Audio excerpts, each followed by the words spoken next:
Halo semua, selamat datang. Pernah nggak sih Anda benar-benar memikirkan hubungan antara hidup dan mati? Nah, dalam beberapa menit ke depan, kita akan kupas tuntas sebuah perspektif yang menantang yang mungkin banget akan mengubah cara Anda memandang keduanya. Kita kan sering banget ya dengar kalau kematian itu ya bagian alami dari kehidupan. Sebuah gagasan yang menenangkan kan? Tapi gimana kalau gagasan ini justru menghalangi kita melihat kebenaran yang jauh lebih besar dan lebih menantang? Yuk kita bedah sama-sama. Oke, pertama-tama kita akan coba definisikan ulang siapa musuh kita sebenarnya. Menurut sumber ini, kita tuh selama ini salah paham soal hakikat kematian. Kematian itu bukan bagian dari sebuah siklus loh, tapi ia adalah sang lawan. Wah, ini pernyataan yang berani banget. Dan ini inti dari argumennya, gagasan bahwa kematian itu adalah akhir yang alami dan bisa diterima dari sebuah siklus, itu disebut sebagai sebuah kebohongan. Sebaliknya, kematian digambarkan sebagai kekuatan yang invasif, yang merusak. Coba lihat deh kontras yang tajam ini.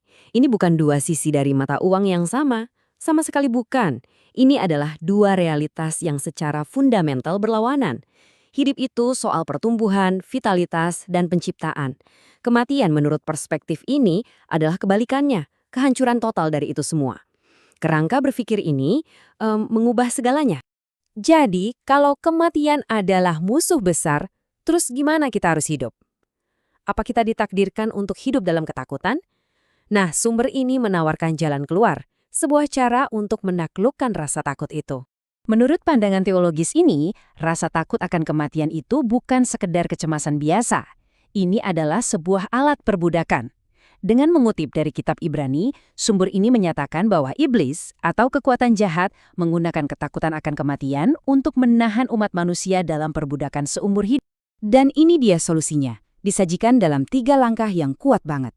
Pertama, iblis menggunakan kematian sebagai senjata untuk menegakkan kekuasaan. Kedua, kematian Kristus tidak dilihat sebagai kekalahan, tapi justru sebagai tindakan kemenangan yang menghancurkan senjata itu. Dan hasilnya, kebebasan. Kebebasan dari cengkraman rasa takut yang selama ini telah mendefinisikan keberadaan manusia. Tapi, kebebasan teologis ini kelihatannya seperti apa sih dalam kehidupan manusia yang nyata? Mari kita lihat studi kasusnya. Rasul Paulus. Dia adalah seorang pria yang hidupnya jadi contoh nyata tentang bagaimana perspektif ini bisa secara radikal mengubah cara seseorang menghadapi hidup dan mati. Ini adalah salah satu pernyataan paling radikal yang pernah ditulis. Mati adalah keuntungan. Coba deh berhenti sejenak dan pikirkan betapa berlawanan dengan setiap naluri manusiawi pernyataan itu.